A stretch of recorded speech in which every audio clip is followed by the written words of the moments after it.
Welcome, curious souls, to the Macabre Emporium, your sanctuary for the unusual, the mysterious, and the appalling. Step through our cryptic doorway into a world where secrets whisper and enigmas come to life. I'm David. And I'm Sarah. Together, we're your custodians of the macabre, guiding you through tales that defy the ordinary. Discover the untold stories, from lesser-known cases of true crime to the bizarre events that captivate us. Join us on a journey to the shadows where the mainstream fades and the extraordinary beckons. So whether you seek the bizarre, the eerie, or the chillingly obscure, you're in for a treat here at Macabre Emporium. Welcome back to Macabre Emporium. This is episode 94. And if this is your first time joining us because I don't have something witty to say this week, welcome! Welcome! So yeah, this is a David-sode this week, and also at the end of this week, we're going to go have some fun doing the ghost hunts. Yeah. I'm super excited about that. I know you are. I know you are. I'm excited to go to the third floor. It was the only one I didn't go to last time. I'm excited to use the whole bag of goodies, I know, he's got them all packed and ready to go. Yep. Bought a new patch for the backpack. Yep, the Sons of Selling patch. Sons of Samhain. I almost said that just to mess with you. Just to see the look on your face with me saying it wrong. That's why I had to say it all stupid. But it's got like a scarecrow head on the middle. It looks like a biker patch, basically. Mm-hmm. And it has like a scarecrow head in the middle. Yeah, it's cool. It's super cool, though. They have some pins, too, by the way. I know. I've seen them. They were at the Oddities? Oddities and Curiosities Expo or something. Yeah. Or you just flip those two words. I don't remember. Every time we ever talk about it, I always flip those damn words on it. It was one of the two. Yeah. But yeah, they were there. They had their buttons and patches. Yeah, but I think there was like a bunch of people around us. We weren't able to go over there and take a look at the stuff firsthand. This is true. But yeah, if you're looking for like patches that are like t-shirts or buttons of like goofy cryptid stuff, they have all sorts of stuff. Like there's one for Churubusco on it. Did they have a Beast of Busco? Yeah, they did on the website. I almost bought it. Oh. But those patches aren't super cheap. That one was like $16. I mean, it's good quality. Yeah, it printings. is. Well, not printing, it's embroidery. Yeah, I know with it being a patch that was going to be embroidered, and I know it wasn't going to be cheap, but my expectations on how clean the embroidery is on it, blew me away when I took it out of the envelope. Yeah. So it's definitely worth the price on it. There's a bigger one of that same patch I got. They're sold out of it, but it's like $45. Probably to put on like a coat. Yeah, that's what it's for. But yeah, Monsterology or Monsterologist. Monsterologist.com. Yeah.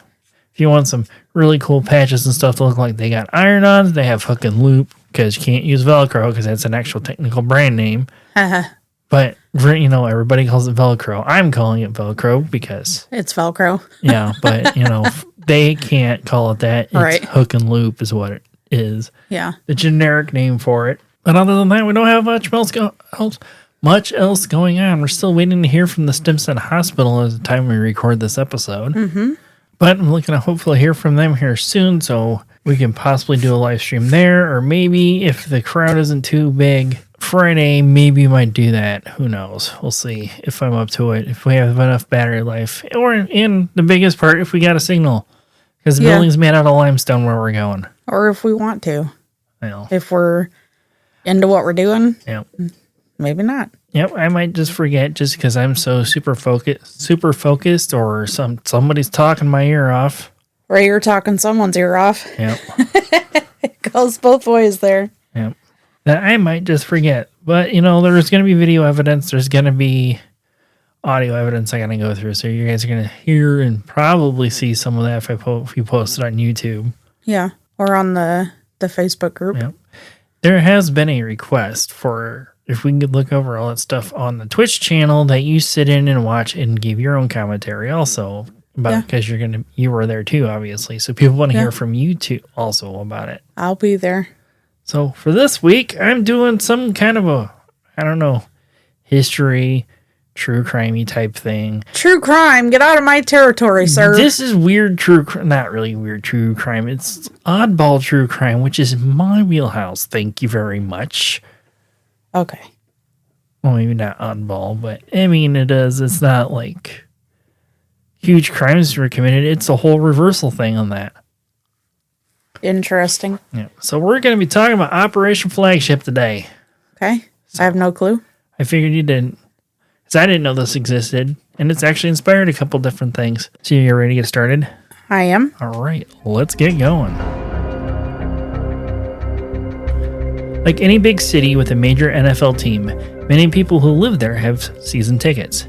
During the 1980s in Washington, D.C., getting season tickets for the Redskins was nearly impossible. The years-long wait list, and we're talking like a 25-year wait list to get season tickets for the Washington Redskins. Holy shit.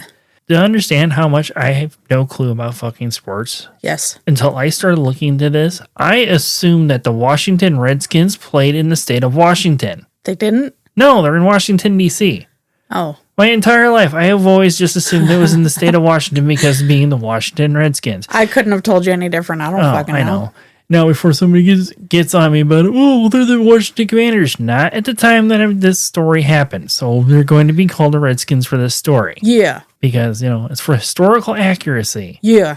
But anyhow. But for 3,000 lucky fans, they would receive a letter from a hot new cable network, Flaghship International Sports Television, stating they had won 2 tickets to a Redskin game against the Bengals from Cleveland and a chance to win tickets to Super Bowl 20. Sounds too good to be true, right? Free tickets 10 days before Christmas? Well, it was because the only thing they would win is a one-way ticket to jail. What? So, Operation Flagship was actually run by a task force of sorts from inside the U.S. Marshal's office, known as the Fugitive Investigation Strike Team.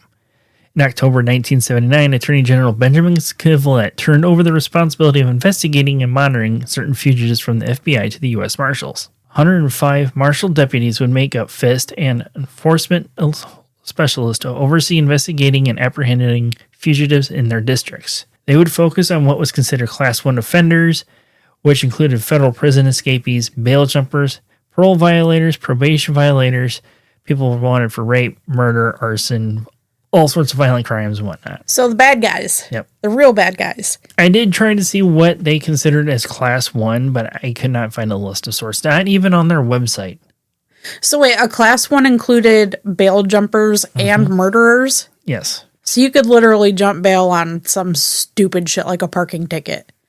Well, you usually don't go to jail and get bail for a parking ticket. I mean, if you let it rack up long enough. If you have an outstanding warrant for it, yes, right. And you go to jail and get bonded out, then you're jumping bail. Right.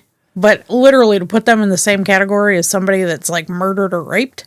I'm pretty sure this is more like on a federal level than like a city level where you would have an e-parking ticket. Okay. FIST would actually run 19 sting operations focusing on catching fugitives over a set amount of time. Operation Flagship would be the brainchild of Tobias Roach, Chief Deputy of the U.S. Marshals, and Herbert M. Rutherford III while they were having dinner, and noted the support of the Washington Redskins and how difficult it was to get season tickets. Like, as I was saying in my intro, that it was like a 25-year wait list to get season tickets for Redskin home games. So basically, let's dangle a fucking treat out there that is irresistible. Yep, pretty much. As I was saying, they would use the hype of the Redskins for this sting operation named Operation Flagship, which was also part of the name of the fake cable company. Okay. So they actually had a little bit of fun with certain words and last names and whatnot to make this believable, and I'll explain that along the way. Okay. Operation Flagship would be approved to be ran on December 15th, 1985, 10 days before Christmas. Can I ask before you go further? This TV station, did they make an actual TV station for this? They kind of, but not really.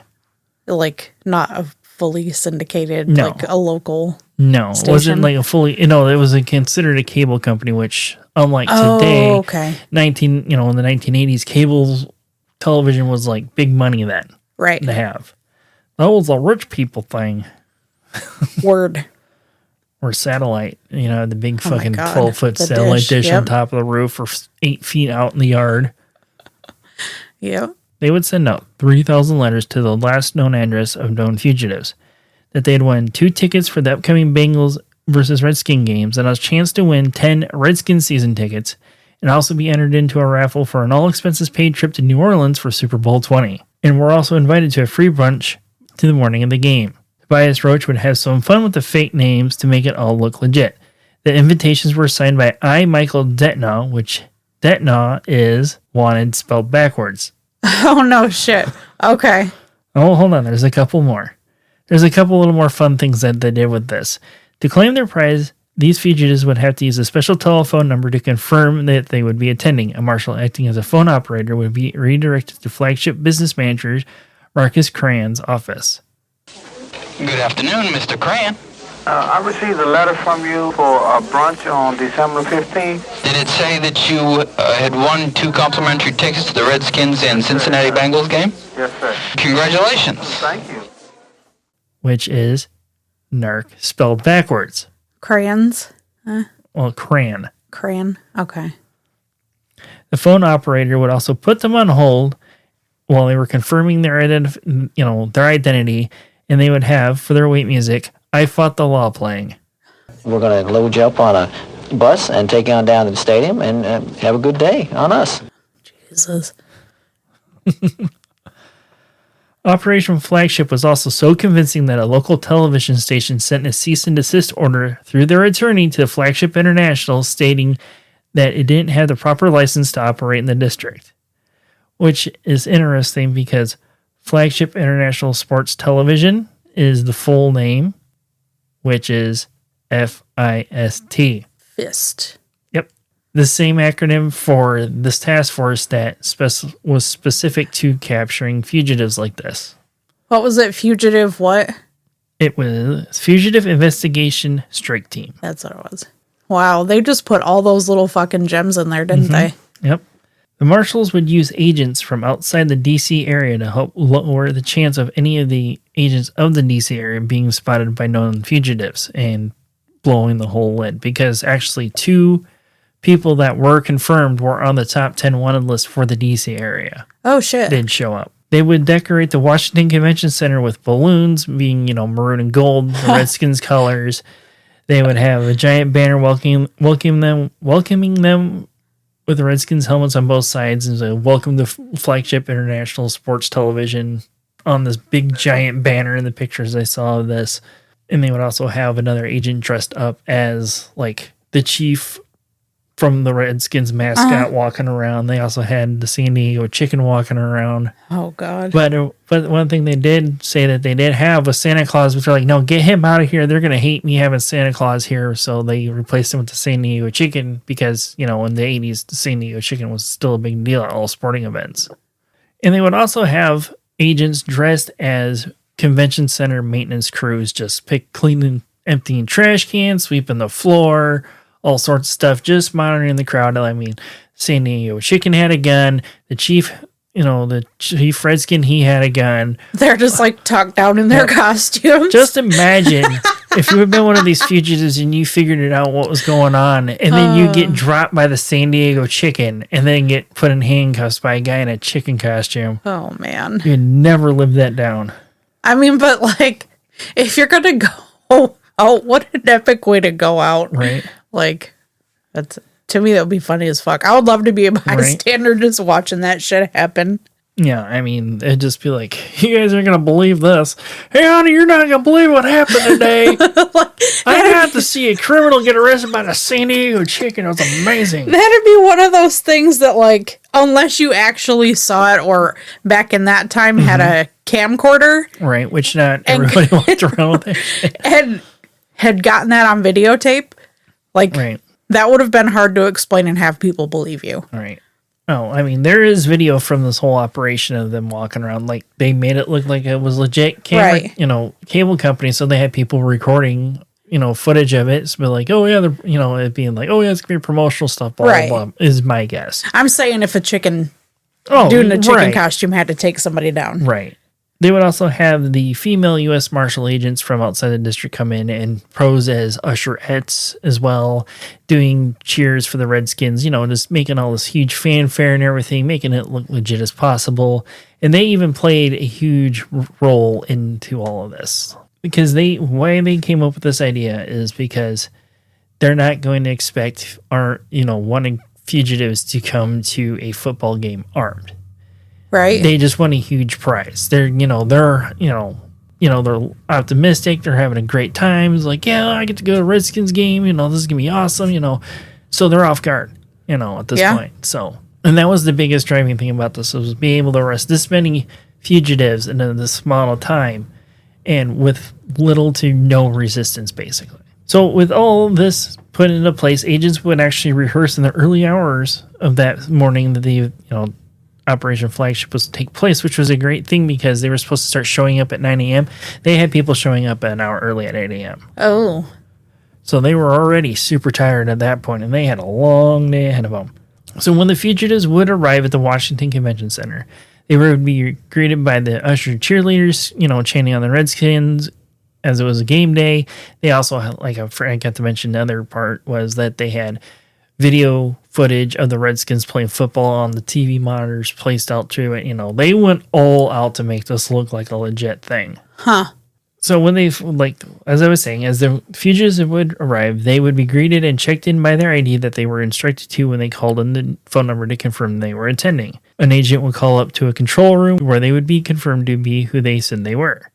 If they were a known violent fugitive, they were given a code word of double winner. Double winners were wanted mostly for aggravated assault, murder, and robbery. Oof. They were also given a name tag and were coded by color, but all sources never stated what the code was. But my guess best was that double winners were giving something like red or yellow or something bright to show that, hey, this is a dangerous criminal with a name tag. And this was like the old school hello, my name is name tag basically on it. So like I was telling you about how the female agents had a big critical role to play. Yes. So after they were checked in, they would be ushered upstairs into the convention center by the female ushers, posing as, Redskin cheerleaders. And then these guys are all like, hey, all right, because they got one of the cheerleaders on their arm. Well, what she's really doing is she's checking to see if they have weapons. She's being, arm around them, hugging them, like, it's your lucky day, all this stuff, patting him on the back, all this shit, seeing if he's got any kind of weapons on him at this point, just so,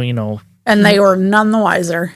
Pretty much, yes. Wow. If they had any guests with them, they would actually be separated from them into a separate room where Agent Louis Kelly, the Chief Enforcement of Operations for the U.S. Marshals, would address the winners in groups of about 10 to 20, it varied. And he had a special surprise for him. On behalf of Flaghship International, we have a big surprise for you this morning. Everybody's under arrest.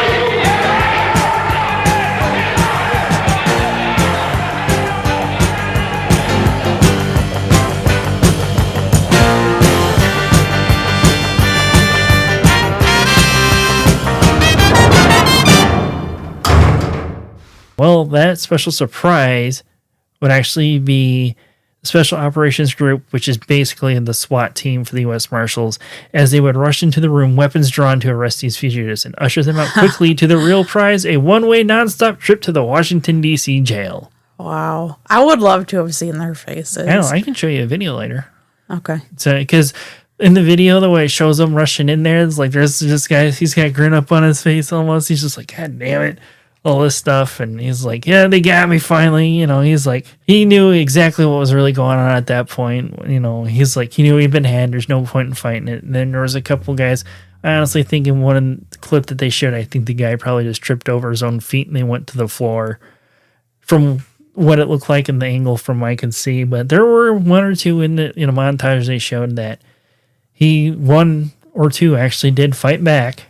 Huh. But a majority of them just went peacefully and quietly. Because, what can you do when you're surrounded by armed fucking police officers? Right? Yeah, your mood just went from 100 to 0 real fast with that, Bob Leshorn of the U.S. Marshals would recall in one of the videos that I did watch on this, one of the fugitives would shout out from the bus asking if they still get to go to the game. In total, 119 fugitives would be arrested during Operation Flagship, and 2 of them did turn themselves in after receiving the letters. They must have figured it out from the wording or whatnot. That it's like, this is a scam. Something seems fishy. How many invitations were sent out? 3,000. And only 119? Yep, only 119. Plus the 2 that turned themselves in? Huh. So between the 119 fugitives showed up, they have a total of 15 warrants for assault, 5 for robbery, 6 for burglary, 4 for escape, 19 for bond default or bail violation, 18 for narcotics violations, 59 for probation or parole violations, and 41 for a variety of other charges from rape to arson and forgery. Damn. A smorgasbord of How do you say that word? Smorgasbord. Smorgasbord. Where's what we're going with, because apparently neither one of us can say it correctly. It's going to be the S word to go with your W word. To go with the W word. Mm-hmm. The cost of Operation Flagship was minimal compared to the millions spent on higher profile people like mobster Whitey Bulger. Operation Flagship only cost $22,000 to run in 1985, coming out to around $64,000 today in 2025. That's still pretty cheap for the fucking production they put on. Yeah.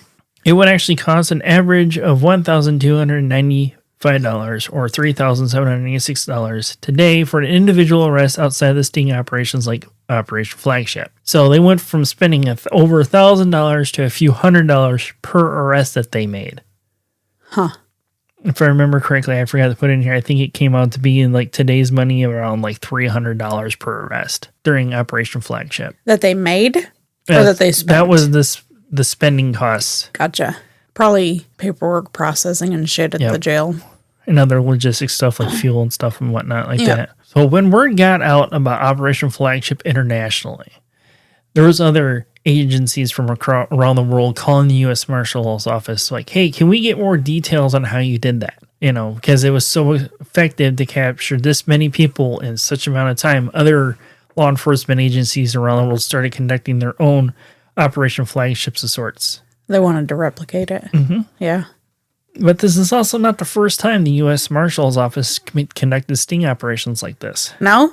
Nope, there's two other ones that I could find, but there's not a whole lot of information on them, just little snippets about what they were. So they ran Puno Airlines, which operated out of Miami International Airport, promising a free flight to the Bahamas for the weekend and $350 spending money. Two of the arrested fugitives never connected that Puno Airlines was a sting operation. One wanted to reschedule his flight while he was in jail, and another begged to take care of this next week so that she could enjoy their vacation first.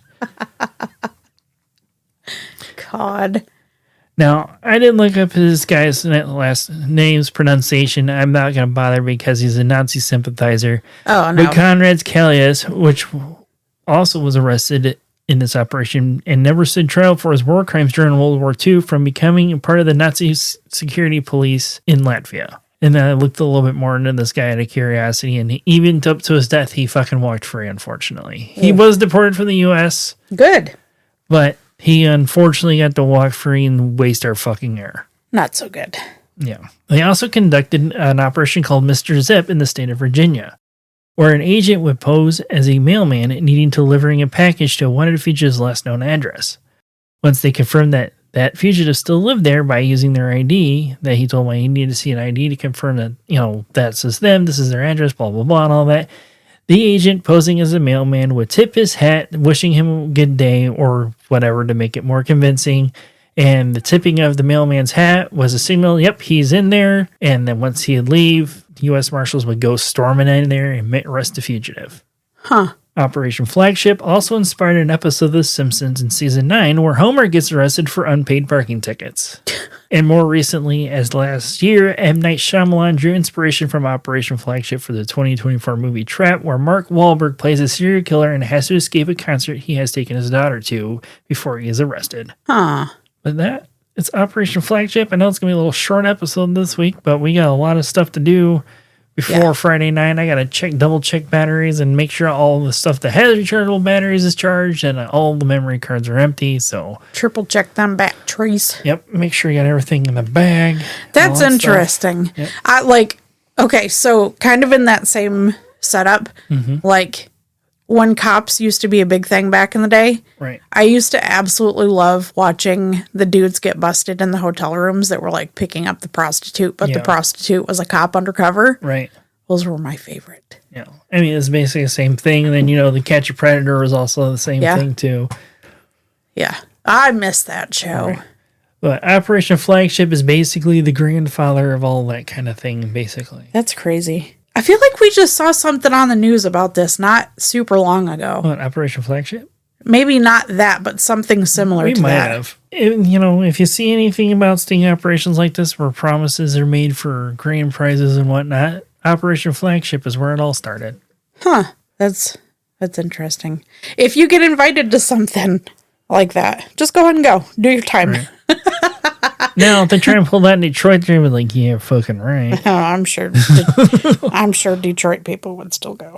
All right. Hell yeah, free shit. Yep. Interesting. Yep. And You had me confused on the. It's oddball true crime, but not crime. But I get it. You get it now? I get it. That was cool. Yeah, they've had that one on my list for a while. And I'm like, this is like super short. I'll save it for when we need a short episode instead of just reposting something. Short and sweet. Yep. Love the short and sweet episodes. Because usually when I say, oh, this is going to be a short one, 45 minutes later, or an hour later basically happens. Yeah. That was a good one, though. Yeah, thank you. Yeah. Because I was talking to some of our veteran friends about it. They're like, oh, what's next week's episode? It's like Operation Flagship. Like, I've never heard of that. It's like, yeah, because it's not a military operation. It's not? No, it's not. It's a federal law enforcement agency operation of sorts. So like, well, don't tell me about it. I want to hear about it. I'm like, okay, that's all I'm going to tell you. Yeah. They're going to hear it and be like, what? Mm-hmm. That's fucking great. Yep. People are that stupid or greedy. Right. Oh, but one thing I forgot to tell you. What do you think Puño stands for in Spanish? Fish? Nope. No? Fist Airlines. Paño? Puno. I can't speak Spanish correctly. Puño. Puño Airlines. There we go. Stands for, it means... Fist Airlines. Fist? So the same thing that happened in Miami was from these same people? Yep. Oh. Yeah, it's the U.S. Marshal's office. Oh.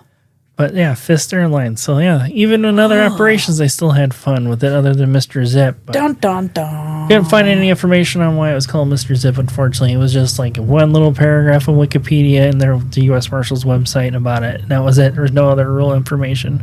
This whole episode, all I kept thinking every time you said fist was Mr. Fister. Your gun from Fallout. No, that was Fistel's Revenge, the power fist with the... No, you called it Mr. Fister. Was it? Yeah. Oh, no. That's what I call my power fist in Fallout 76 was Fistel's Revenge. Yeah. But there was something you had in Fallout that you were playing. Yeah, it's a power fist with the armor, with the puncturing mod on it for the rate to ignore like 50% armor. Mr. Fister. So, because there was a robot in Fallout New Vegas called Mr. Fisto. Oh. I thought you did it being funny because it goes on your wrist. No, because they're in Fallout New Vegas. One of the casinos wants you to get a robot for clients to have sex with, and the robot was called Mr. Fisto. Okay. And one of the funny things is like there's a dialogue option for test the robot, and the robot like, please assume the position, and then it like fades to black, and all you hear is like drill sounds and buzzing, like tool sounds and whatnot, and it's like, fuck. Yeah. So yeah, that's why I renamed my power fist that I used in Fallout 76 with the puncturing armor mod, Fistel's Revenge. Lugosi's laying right there, but I swear to God that was Lugosi right there. It's your fucking feet. With all that out of the way, I think it's time we get out of the Emporium for the day. What do you think? I agree too. You got batteries to charge. Yep. So until next time, remember to creep it real. Stay spooky. Join our Facebook group by searching Macabre Emporium. Like and subscribe on YouTube at Macabre Emporium Podcast. Follow us on TikTok at Macabre Emporium Pod. Follow us on Twitter at Macabre Emporium. If you have any stories of the paranormal, your local true crime, or weird history that you would like us to look into and possibly do an episode on, email us at macabreemporiumpod@gmail.com. And remember to follow, rate, review, and share whenever and wherever you can to help us grow our podcast.